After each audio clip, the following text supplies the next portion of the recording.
Oke, shalom semuanya. Mari kita belajar Ester 9 tak gabung sampai 10 ya. Jadi kita selesai. Oke, tahu nggak saya menemukan Alkitab saya bahasa Indonesia. Lihat tuh sampai gopel-gopel seperti dimakan tikus.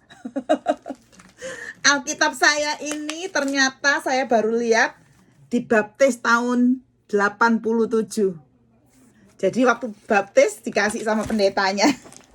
Oke ya, kita belajar Ester chapter 9 sampai 10. Tapi saya mau sharing ayat 1 sampai 4 dulu ya. Kita enggak usah baca lagi karena tadi sudah baca ya. Kita kan sudah tahu bahwa seperti tadi yang Liz bilang, bahwa yang namanya Haman sudah mati. Tapi yang namanya titah raja, the law ya, decree-nya raja itu enggak bisa dibatalkan. Oke. Nah, kalau kita belajar tentang orang Yahudi, ternyata saya juga baru tahu ya ini ya, waktu saya belajar. Ternyata orang-orang laki Yahudi itu adalah orang-orang yang sangat organized dan selalu bawa senjata. Oke. Nah, kita melihat di sini bahwa orang Yahudi kan diperbolehkan oleh Mordekai untuk menyerang balik. Kalau ada yang mau membunuh, ada yang mau menyerang mereka, diizinkan untuk menyerang balik. Nah, orang Yahudi sudah siap untuk menyerang balik kalau ada serangan. Ya, kita tahu di situ. Tapi di sini ada sesuatu yang luar biasa. Mari kita baca di ayat yang kedua. Bentar ya. Ester 9 ayat kedua. Sebentar ya, mana sih ayatnya? Maka berkumpullah orang Yahudi di dalam kota-kotanya di seluruh daerah Raja Ahasiweros untuk membunuh orang-orang yang berikhtiar mencelakakan mereka. Dan tiada seorang pun tahan menghadapi mereka. Karena ketakutan kepada orang Yahudi telah menimpa bangsa itu. Ini poin pertama. Terjadilah ketakutan terhadap orang Yahudi. Loh, orang Yahudi kan sudah berpuluh-puluh tahun ada di sana. Nggak pernah takut kok. Ya kan? Loh, kok tiba-tiba punya rasa takut? Betul nggak? Malah mereka tadinya nggak takut. Malah sudah siap mau membunuh orang Yahudi. Tapi tiba-tiba ada ketakutan yang Tuhan timpakan kepada mereka, kepada hati orang-orang Persia itu, supaya menahan diri tidak memerangi orang Yahudi. Nah, ini loh perlindungan Tuhan terhadap anak-anaknya, perlindungan Tuhan terhadap orang-orang pilihannya. Ini mengingatkan saya tentang ceritanya Yakub. Oke. Waktu Yakub itu berjalan dari Sikem ya, ke Betel, kita melihat di dalam Kejadian 35 ayat 5, itu Tuhan menurunkan ketakutan di dalam seluruh kota sehingga orang-orang kota itu tidak mengejar Yakub dan anak-anaknya. Waduh, saya jadi teringat teman saya. Ini saya udah pernah cerita kok, tapi belum pernah mungkin cerita di grup ini. Pokoknya singkat cerita, di Surabaya itu ada gang kecil. Jadi orang ini itu agak sinting ya, tapi di rumah gitu ya. Dia orang Chinese. Terus dia membunuh pembantunya. Wah, tapi ini maaf ya, ini tahun 80 berapa gitu ya. Waktu itu masih tegang ya, masih tegang-tegang ya, 80 90 gitu ya. Jadi orang ini membunuh pembantunya karena dia memang agak gila-gila gitu ya. Satu kampung tuh serbu dia. Satu kampung serbu orang ini. Orang yang gila ini masuk ke rumah teman saya. Teman saya cinta Tuhan, melayani Tuhan. Dia itu baru pulang dari pergi, masuk, mau gembok pintunya, orang yang gila ini masuk. Loh, terus dia kaget. Orang gila dikejar orang kampung, banyak ada yang bawa golok dan macam-macam. Terus digembok pintunya. Tapi sebelum digembok, ketuanya bilang gini, biarkan kami masuk, kami mau menangkap orang itu. Lah karena kan teman saya ini di orang satu kampung, jadi dia membiarkan leadernya masuk. Nah yang gila ini udah gini-gini, ya kan?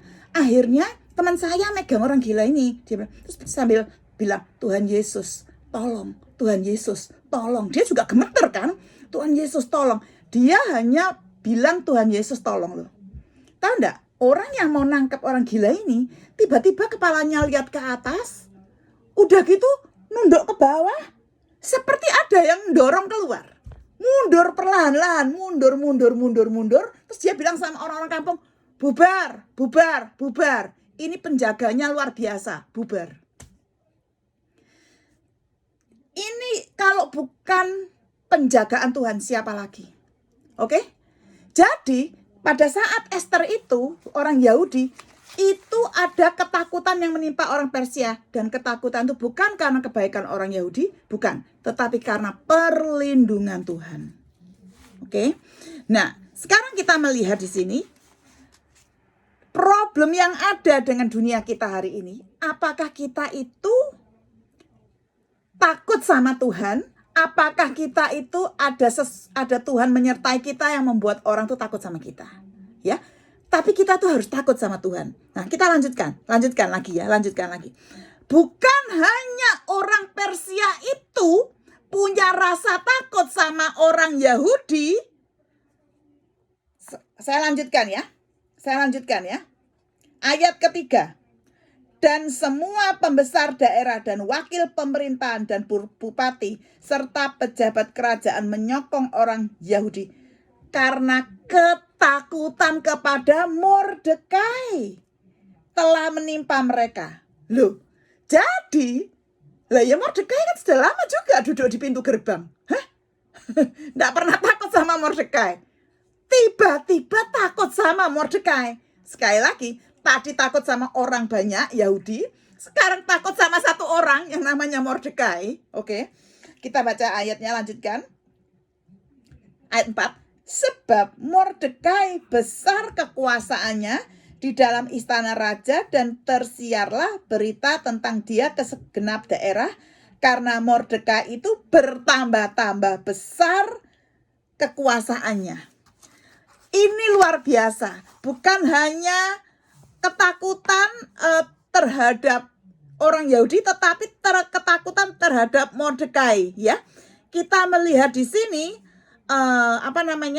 Tuhan sudah memberikan Mordekai posisi yang sedemikian tingginya dan reputasi yang besar sehingga Mordekai itu dia bisa menggunakan otoritasnya untuk melakukan kehendak Tuhan. Wow, saya melihat di sini. Nanti ada gambaran rohaninya. Nanti saya ceritakan rohaninya. Ini sekarang cerita ininya dulu ya. Di chapter 9-nya ini ya. Nah, kita tahu Mordekai itu adalah orang kedua, kan prime minister ya. Pada saat itu dia sudah diangkat kan. Nah, kita melihat sekarang bagaimana dengan kehidupan kita. Oke? Bagaimana dengan kehidupan gereja-gereja sekarang? Gereja-gereja sekarang, apakah dunia takut sama gereja? Ataukah gereja sekarang takut sama dunia? Itu nggak usah dijawab. Tapi keadaan sebenarnya, biasanya harusnya gereja orang dunia yang takut sama gereja. Tapi kita melihat gereja juga makin lama, makin juga yang namanya sinarnya pudar ya, sehingga gereja itu malah susah mengabarkan Injil, malah gereja itu sekarang blend in dengan dunia, bukannya berdiri tegak megang firman Tuhan. Ya. Nah, ini banyak terjadi di mana-mana, oke? Saya mau buka satu ayat di dalam 2 Korintus 10 ayat 3 sama 4. 2 Korintus 10 ayat 3 sampai 4. Siapa yang sudah menemukannya? Ayo dibaca ya. Ayo, 2 Korintus 10 ayat 3 sampai 4.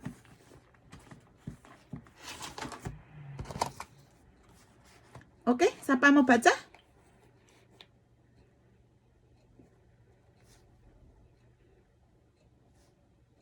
Memang kami masih hidup di dunia, Ya. tetapi kami tidak berjuang secara duniawi.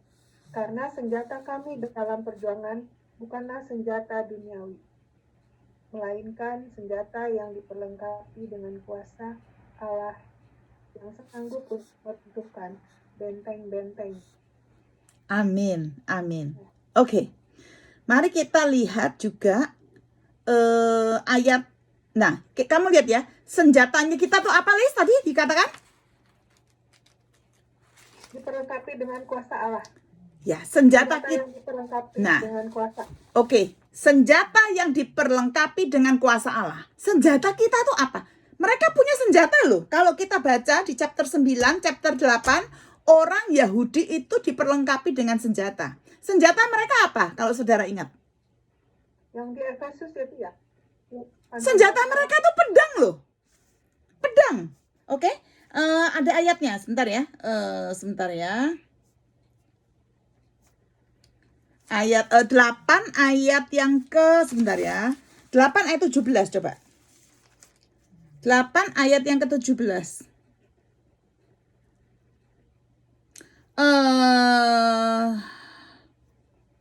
Aduh, mana ya? Saya kok nggak ketemu ayatnya. Pokoknya senjatanya orang Yahudi itu pedang. Oke? Nah, kita melihat orang Yahudi itu punya senjata. Kita pun sebetulnya punya senjata. Senjata kita apa? Firman Tuhan, betul nggak? Firman Tuhan yang dikasih kekuasaan. Bukan hanya firman Tuhan, tetapi juga kuasa Allah. Ingat, dikatakan, aku telah memberikan kuasa kepada kamu untuk menginjak ular dan kalajengking. Ingat nggak itu? Tapi kita lupa. Kita tuh cuma punya firman. Padahal kita tuh juga diberikan kuasa oleh Tuhan. Ya. Nah, kita melihat di sini, mereka pun pegang senjata. Dan kalau kita sekarang ini adalah kita itu ya itu Efesus 6 ayat 10, bagaimana dengan senjatanya kita. Ya, ayo kita buka lagi. Efesus 6 ayat 10. Ini saya sangat diberkati dengan Efesus 6 ayat 10. Efesus 6 ayat 10. Saya buka bahasa Inggrisnya. Efesus 6 ayat 10. Kita sudah tahu lah pakaian perang itu apa. Pakaian perang itu ketopong keselamatan ya. Betul enggak? Baju zirah, pedang, kasut, ikat pinggang. Itu semua senjata ya. Saya nggak mau ke detail kepada senjatanya. Tapi saya mau kita semua tahu bahwa kita itu punya musuh. Musuh kita di udara. Ayo baca ayat 10 sampai 12. Ayo, Liz. Akhirnya hendaklah kamu kuat dalam Tuhan, ya, dalam kekuatan Allah. Kenakanlah seluruh perlengkapan senjata Allah, supaya kamu dapat bertahan melawan tipu muslihat iblis. Karena perjuangan kita bukanlah melawan darah dan daging, tetapi melawan pemerintah-pemerintah, melawan penguasa-penguasa, melawan penghulu-penghulu dunia yang gelap ini, melawan roh-roh jahat di udara. Oke. Sebab itu ambillah. Sudah cukup. Ayat 12. Melawan roh-roh jahat di mana? Di udara. Nah, ini Efesus pasal yang ke-6. Saya sekarang mau kita buka Efesus pasal yang pertama. Oke. Supaya kita anak Tuhan itu tahu. Oke. Efesus pasal yang pertama. Pasal yang pertama ayat yang ketiga. Ayo dibaca lagi. Efesus pertama pasal pertama ayat yang ketiga. Terpujilah Allah dan Bapa Tuhan kita Yesus Kristus yang dalam Kristus telah mengaruniakan kepada kita segala berkat rohani di dalam surga. Oke. Gini ya, kalau makanya bahasa Indonesianya kurang cocok. Kalau bahasa Inggris di udara, in the heavenly realm. Tuhan itu terpujilah Allah Bapa daripada Yesus Kristus yang sudah memberkati kita dengan berkat-berkat rohaninya di udara, in the heavenly realms. Itu bahasa karena gini, kita udah belajar surga itu ada beberapa level ya. Heavenly realm itu ada tingkatannya ya. Ini ceritanya Bapa sudah memberkati. Sudah atau belum berkatnya turun? Sudah turun berkatnya. Ya, berkatnya ada di udara. Ayo lanjut lagi. Sekarang Efesus 2 ayat yang ke-6. Efesus 2 ayat ke-6. Ayo siapa yang baca? Dan di dalam Kristus Yesus, Ia telah membangkitkan kita juga dan memberikan tempat bersama-sama dengan Dia di sorga. Oke, Dia sudah membangkitkan kita, betul enggak?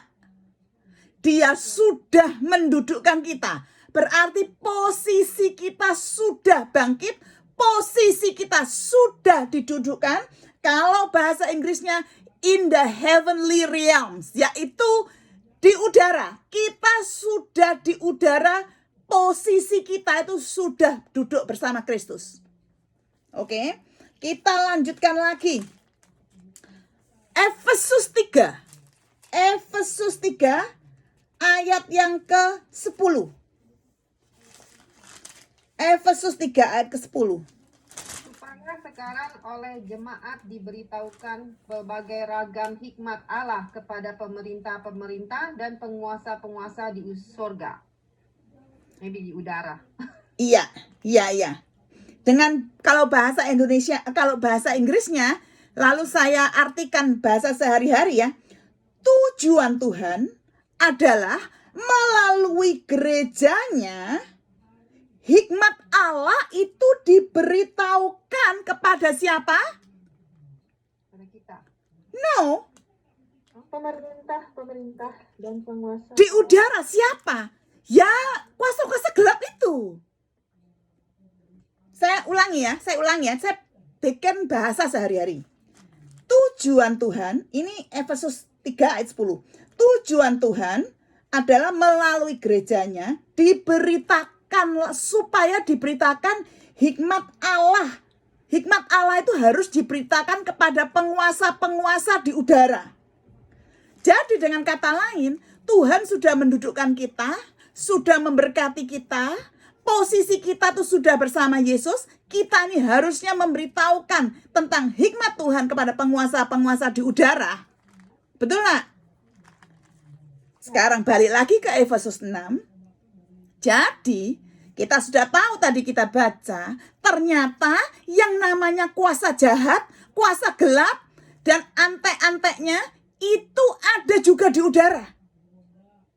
Jadi gini, saya lihat tangan saya ya. Berkat sudah ada, kita sudah bersama di surga, tapi di sini juga ternyata kuasa jahatnya ada. Pantesan kita kalah perang. Pantesan kita tidak bisa menerima berkat-berkat rohaninya. Karena kita tidak memakai baju perang. Berkat sudah dikasih semuanya loh. Berkat rohani semua sudah dikasih. Spiritual blessing. Kalau baca Efesus 1 tadi. Berkat rohani. Jadi hikmat, kebijaksanaan, akal budi, sukacita, ya, damai sejahtera, semuanya sudah dikasih. Bahkan kita sudah didudukkan posisi kita. Karena Yesus sudah bangkit dari kematian, sudah duduk di sebelah kanan Allah. Karena kita menerima Yesus, percaya kepada Dia dengan iman, kita juga didudukkan. Tapi kita kalah terus. Karena kita tidak memakai baju perang itu. Oke? Jadi harus gimana? Tapi, Hei, ya. sorry, ingat ceritanya kamu tentang Daud yang menanggalkan baju perang, akhirnya dia berbuat dosa. Nah, betul. Harusnya dia pergi perang. Tidak pergi perang. Baju perangnya dilepas. Ya, lengah. Berbuat dosa sama Batsyeba. You know? Jadi di sini itu baju perang. Itu perlu dipakai nanti kita nggak usah detail hari ini. Lain kali kita akan belajar baju perang ya. Tapi semua itu ketopong keselamatan. Ya, baju zirah, sabuk, pedang itu semuanya Tuhan Yesus. Bahkan pedang kita sudah tahu itu adalah firman Tuhan. Karena di dalam Ibrani 4 dikatakan firman Tuhan itu hidup dan aktif. Dia seperti pedang bermata dua. Ternyata kita anak Tuhan pegang perang, tapi diam aja. Kalah terus, punya pedang, kalah terus. Padahal Tuhan sudah bilang, kalau kamu latih memerangi semua itu dengan firman Tuhan, dengan pedang, itu ada kuasa loh. Tuhan kan bilang, sudah kasih kuasa. Firman Tuhan itu yang bekerja dan yang berkuasa. Sayang kita tidak memakainya. Balik lagi ke Esther. Orang Yahudi pegang pedang, siap untuk apa? Bela diri, mahir mempermainkan pedang. Sehingga ketika diserang, dia self defense. Apa bahasa Indonesianya self defense itu? Membela diri. Waktu membela diri, dia menang. Bukan karena keahlian dia, tapi dia belajar untuk menggunakan pedangnya. Oke? Ada Tuhan yang menyertai, ada Roh Kudus yang bersama-sama dengan kita. Wah, pada saat itu kan Roh Kudus belum turun, tapi Roh Tuhan kan sudah ada, ya, menyertai sehingga mengalami peperangan. Bagaimana dengan kita? Apakah kita punya firman, tapi cuman Jumat aja, cuman belajar saja, tidak dipakai sehari-hari. Padahal perang itu setiap hari antara pikiran kita, kehendak kita, perang setiap hari. Tapi cuman dipakainya Jumat atau Minggu Alkitabnya. Makanya kalah terus. Kita lanjutkan ayat ke-5 sampai 15. Kita tahu bahwa orang Persia yang memerangi orang Yahudi itu adalah sebetulnya kelompoknya Haman. Orang Amalek, ya kan? Sudah barang tentu kalau orang Amalek itu adalah musuhnya Tuhan, ya. Di dalam ayat kelima, mana saya bacakan ya, ayat kelima. Orang Yahudi mengalahkan semua musuhnya. Mereka memukulnya dengan pedang. Nah, ini ternyata di ayat 5. Orang Yahudi memukulnya dengan pedang. Membunuh dan membinasakan. Karena iblis itu mencuri, membunuh dan membinasakan. Makanya orang Yahudi harus memakai pedang juga untuk membunuh dan membinasakan. Mereka berbuat sekehendak hatinya terhadap pembenci-pembenci mereka. Sudah barang tentu mereka orang-orang Amalek, orang-orangnya Haman itu adalah musuhnya Allah, ya. Nah, kita melihat di Esther 9 ayat 5 sampai 15 itu kita diberitahu tentang keadaan di dalam Susan, ya, di dalam istana Susan. Mari kita baca 16 dan 17. 16 dan 17. Ya, kita enggak usah baca ya detailnya. 16 dan 17 ada laporan tambahan akan apa yang terjadi di luar Susan. Oke? Nah, kita melihat selama 2 hari konflik itu, orang Yahudi membunuh 800 orang hanya di kota Susan saja loh. Coba lihat ayat 6. Ayat 6 sama ayat 15. Itu 800 orang itu hanya di kota Susan saja. Nah, bayangin kamu, hanya di kota Susan saja, berarti banyak orang Persia yang mau menyerang orang Yahudi di kotanya raja sendiri. Di kotanya raja, padahal Esther ada di situ, Mordekai ada di situ, berarti kebencian mereka itu luar biasa sekali. Ya. Kemudian kita melihat bahwa pada saat itu, kita lihat di chapter 8, anak-anak Haman kan belum mati kan? Mana di sini anak-anak Haman yang 10 orang itu menyerang. Oke? Menyerang. Tapi 10 orang itu mati. Seperti tadi dikatakan, tadi siapa yang sharing itu?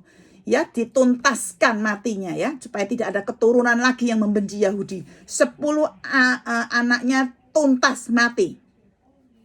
Dan kita melihat 800 orang hanya di kota Susan saja. Berarti orang-orang itu support sekali sama Haman. Oke. Nah, di ayat lain ditulis bahwa orang Yahudi di luar kota Susan itu membunuh 75.000 orang dalam 1 hari loh. Dalam 1 hari. Berarti itu rata-rata, aduh sorry ya mataku kok seperti kemasukan batu. Oke, udah. Berarti rata-rata 600 orang per 1 provinsi. Per 1 provinsi. Nah, menariknya ini ayat Alkitab menyebut 3 kali berulang-ulang di ayat 10, di ayat 15 dan 16 bahwa mereka tidak mengambil barang-barangnya. Betul enggak? Tadi sudah di-sharingkan, itu bagus sekali ya. Aduh, aku senang sekali Mea ya. Memang mereka tidak mengambil barang-barangnya karena mereka konsentrasi mau menuntaskan orang jahat ini. Dengan kata lain, kita sebagai anak Tuhan, seperti tadi Mea ngomong indah sekali, kita jangan tergoda oleh barang-barang duniawi ya. Kita harus konsentrasi menuntaskan kedagingan kita, menuntaskan musuh-musuh di udara. Sedangkan Saul di dalam 1 Samuel waktu disuruh membunuh Raja Agag yaitu dari Amalek, dia apa? Dia tidak membunuh, bahkan Saul itu mengambil barang-barangnya loh. Oke?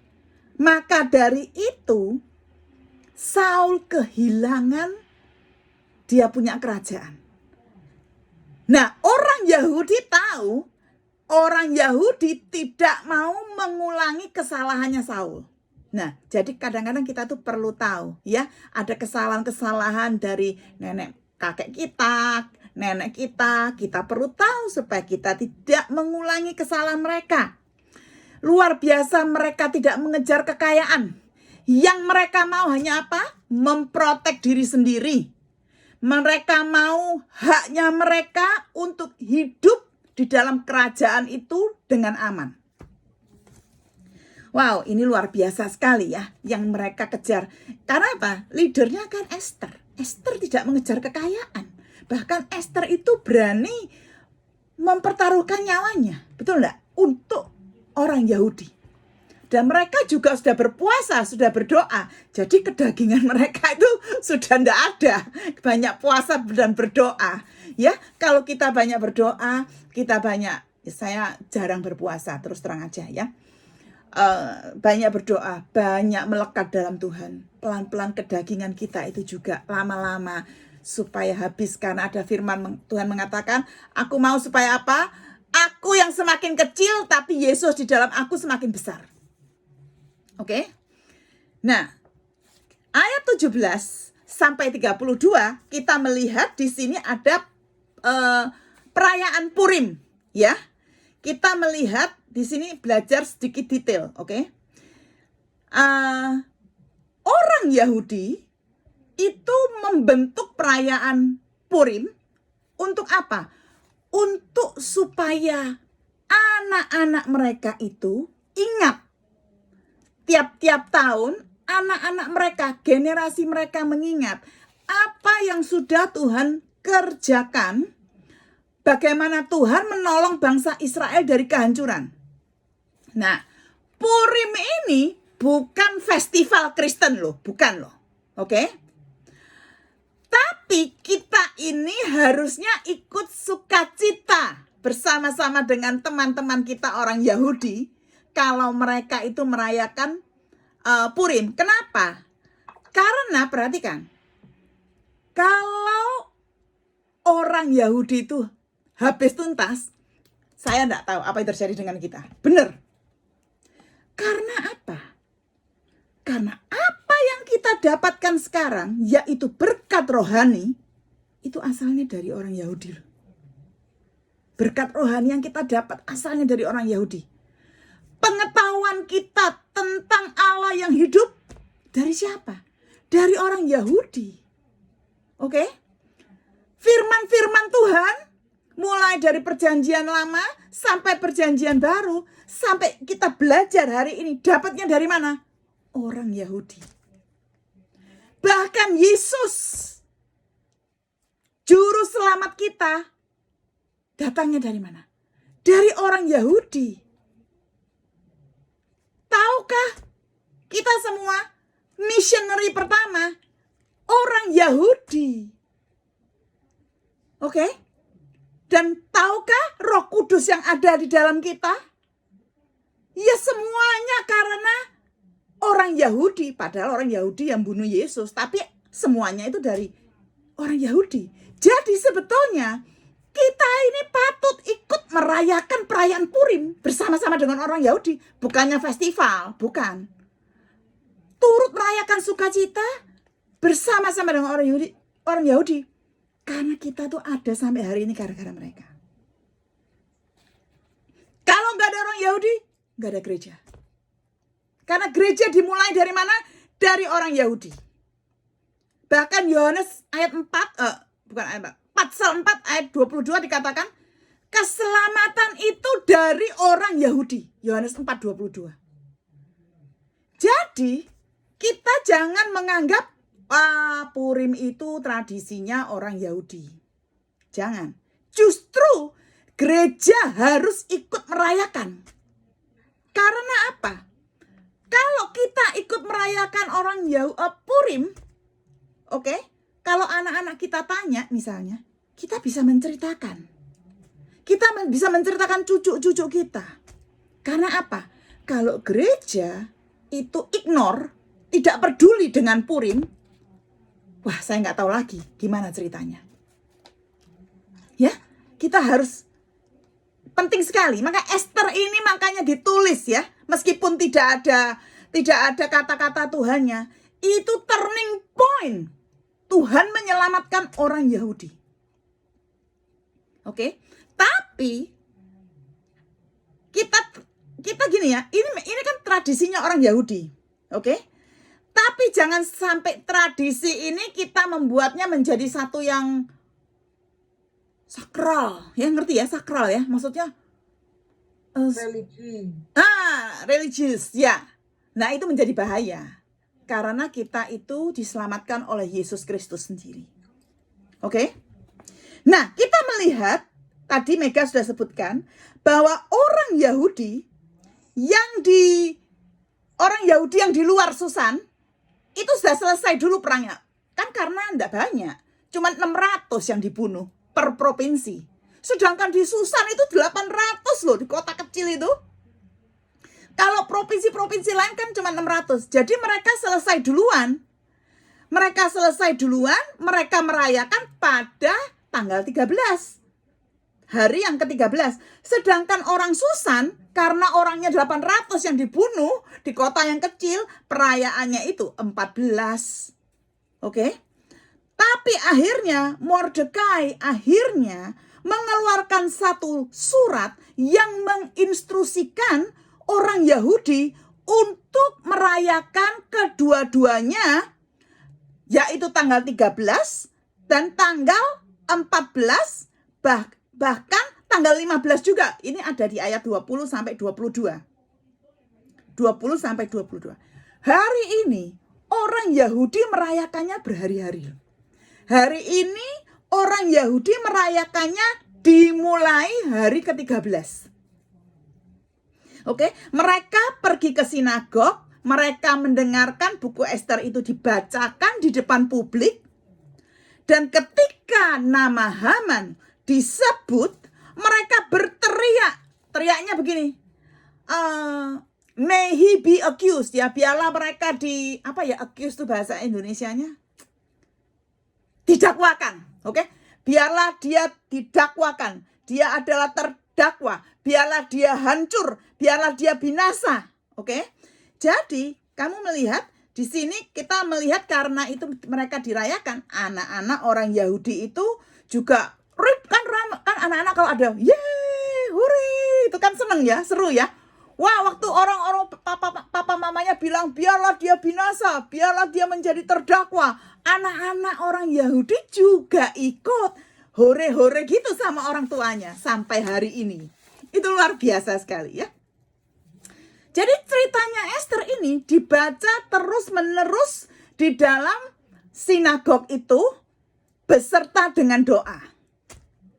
Bukan hanya cerita Ester, tetapi cerita tentang Musa juga dibacakan. Cerita tentang orang bangsa Amalek juga dibacakan. Disertai dengan makan-makan, disertai dengan tukar-tukaran kado seperti satu perayaan yang besar. Oke. Jadi yang namanya Purim itu kita tahu berasal dari kata Babilonia, pur yang namanya undi, ya, lot ya, undi. Nah, asalnya dari mana? Kita ingat nggak? Asalnya dari mana kata pur ini? Dari Haman waktu buang undi. Kapan ini orang Yahudi dimatikan? Ingat nggak itu ceritanya? Haman buang undi kan? Kalau kita ingat ceritanya Haman buang undi. Nah, orang Yahudi, kalau kita baca 9 ayat 26 sampai 28, 26 sampai 28. Oleh sebab itulah hari-hari itu disebut Purim menurut kata pur. Oleh sebab itu jugalah karena seluruh isi surat itu dan karena apa yang dilihat mereka mengenai hal itu, apa yang dialami mereka, orang Yahudi menerima sebagai kewajiban dan sebagai ketetapan bagi dirinya dan keturunannya dan bagi sekalian orang yang akan bergabung dengan mereka, bahwa mereka tidak akan melampaui merayakan kedua hari itu tiap-tiap tahun sampai hari ini. Menurut yang dituliskan tentang itu dan pada waktu yang ditentukan, lalu ayat 28 mengatakan, dan bahwa hari-hari itu akan diperingati dan dirayakan di dalam tiap-tiap angkatan, tiap-tiap kaum, tiap-tiap daerah, tiap-tiap kota, sehingga hari-hari Purim itu tidak akan lenyap dari tengah-tengah orang Yahudi dan peringatannya tidak akan berakhir dari antara keturunan mereka. Wow, luar biasa ya.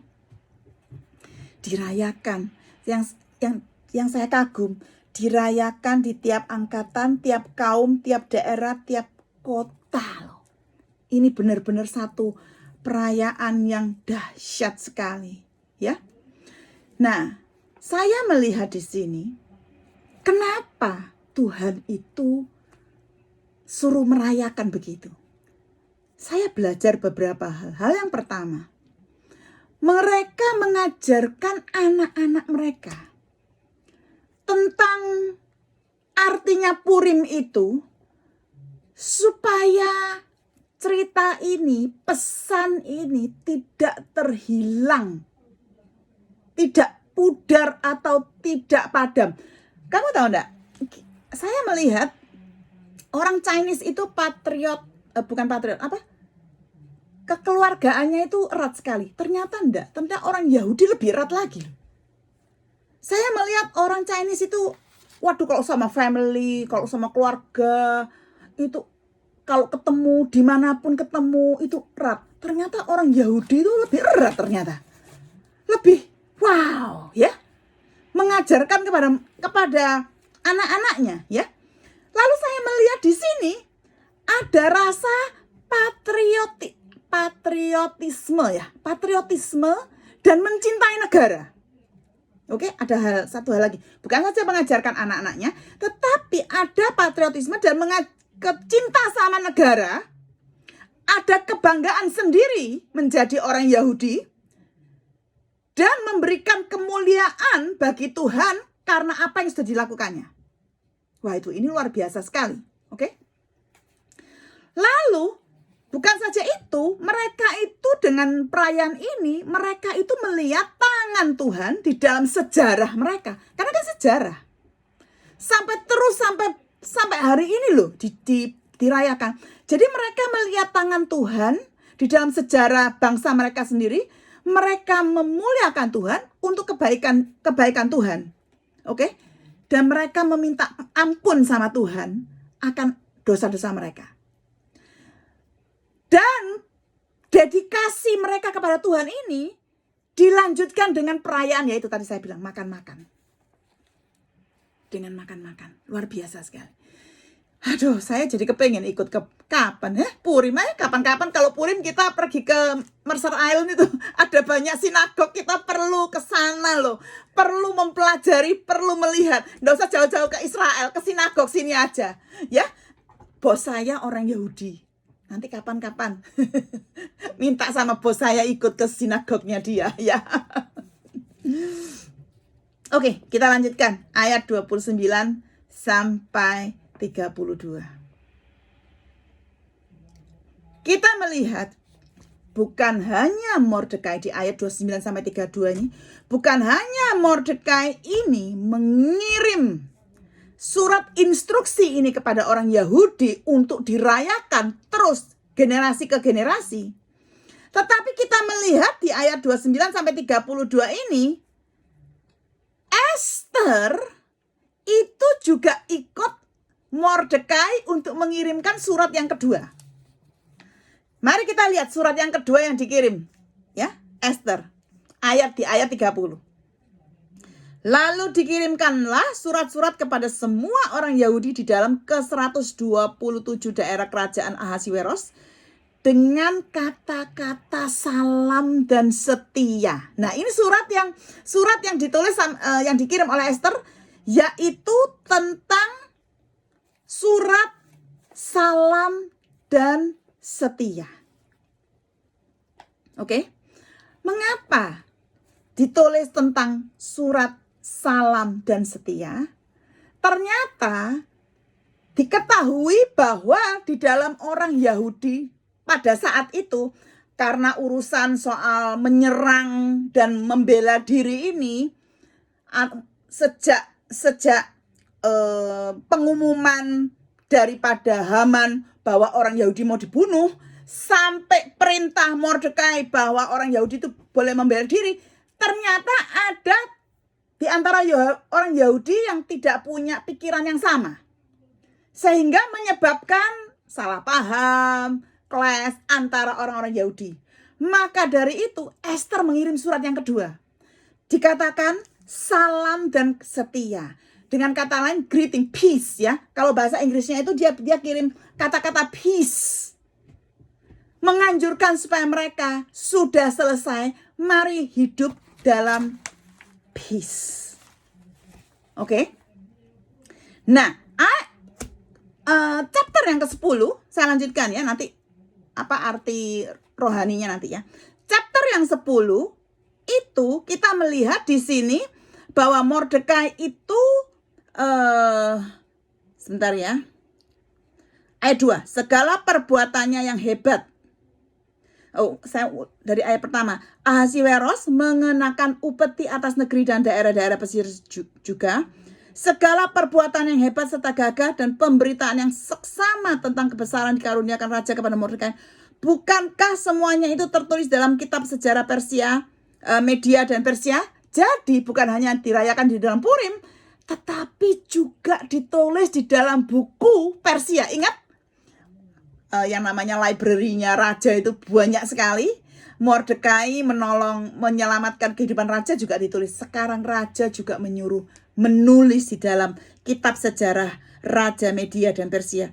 Karena Mordekai, orang Yahudi itu, menjadi orang kedua di bawah Raja Ahasiweros, dan ia dihormati oleh orang Yahudi serta disukai oleh banyak sanak saudaranya, sebab ia mengikhtiarkan yang baik bagi bangsanya dan berbicara untuk keselamatan bagi semua orang sebangsanya. Luar biasa.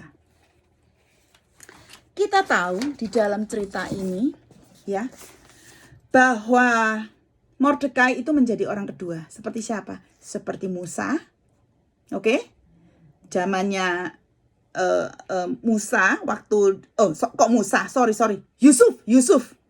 Yusuf menjadi orang kedua bangsa Mesir, dan juga Daniel. Ingat gak? Daniel juga orang kedua. Kemudian semuanya damai. Tapi kemudian 10 tahun kemudian kita tahu Ahasiweros ternyata dibunuh. Nah, kita tidak tahu ceritanya. Kenapa dibunuh, siapa yang membunuh.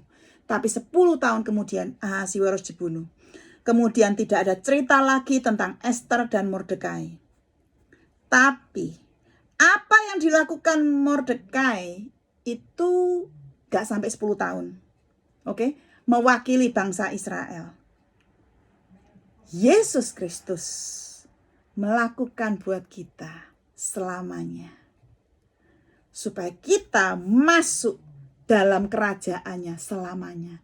Dan dia adalah Raja Damai. Mordekai itu adalah gambaran Tuhan Yesus. Ya, Mordekai gambaran Tuhan Yesus. Bukan itu saja. Ingat, minggu lalu kan kita belajar bahwa hukum kematian, hukum dosa dan kematian sudah digantikan oleh hukum kehidupan. Menggambarkan hukum dosa yang diberikan kepada iblis akibat daripada dosa, itu menuju kematian, sudah digantikan oleh Yesus Kristus. Dan kita mendapatkan hukum yang baru. Minggu lalu saya juga sharingkan bahwa ingat, Tuhan Yesus tidak pernah menggagalkan hukum Taurat, tetapi menggenapinya. Tuhan tidak pernah menggagalkan hukum Taurat. Bagaimana menggenapinya? Menggenapinya, Bapa menggenapinya. Karena Bapa yang memberikan hukum Taurat itu kepada Musa. Bapa menggenapinya dengan mengantar Yesus, mengirim Yesus ke dunia. Yesus mati di kayu salib, bangkit kembali, dan memberikan hukum yang baru, yaitu hukum kehidupan. Jadi, apa yang harus kita rayakan? Kalau orang Yahudi merayakan Purim, generasi ke generasi, mengingat bahwa orang Amalek, ya, Haman sudah dihancurkan, oke? Dan kemenangan terjadi. Apa yang harus kita rayakan turun-temurun sampai hari ini? Paskah. Passover. Karena apa? Pentekosta, penurunan Roh Kudus. Ya, bisa juga penurunan Roh Kudus. Tapi Paskah itu adalah kemenangan. Ya, kebangkitan, bukan Paskah, kebangkitan Tuhan Yesus. Kebangkitan Tuhan Yesus yang harus kita rayakan. Kematian dan kebangkitan, yaitu Paskah itu ya. Kita kalau hari sekarang ini, kematian Yesus dan kebangkitan Yesus. Karena itu titik balik daripada hukum mati diganti dengan hukum kehidupan. Kita harus terus rayakan turun-temurun sampai hari ini. Bukan merayakan kelinci, bukan merayakan kelinci sama telur, itu bukan, saudaraku. Itu kan cuma cerita, ada ceritanya lagi. Bukan, justru yang kita harus emphasize, kita harus ingat, itu adalah perayaan Paskah. Sebetulnya perayaan yang terbesar yang terjadi di Amerika itu adalah Paskah sebetulnya. Ya, Paskah. Kalau di sini saya sama anak-anak saya, kalau Paskah kita ke gereja bersama. Oh, kalau kita ke gereja bersama itu Paskah sama Natal. Kita ke gereja bersama, pulang dari gereja, kita makan bersama di meja makan, oke? Dan Pak Herman sharing sedikit tentang kematian dan kebangkitan Tuhan Yesus. Hanya sederhana. Ini harus turun-temurun merupakan satu legacy. Apa yang kita turunkan sama anak kita? Kekayaan akan habis. Oke? Saya selalu bilang, Tuhan, aku tidak bisa memberikan anakku apa-apa. Tidak kayak orang beli properti banyak sekali buat anak yang pertama, anak kedua, anak ketiga. Tuhan, saya tidak punya uang untuk menurunkan kepada anak saya begitu. Tapi apa yang kita turunkan? Legasi apa yang kita turunkan? Syukur-syukur kalau kamu bisa turunkan legasi tentang Kristus kepada anak kita dan juga materi. Lah itu double sudah ya.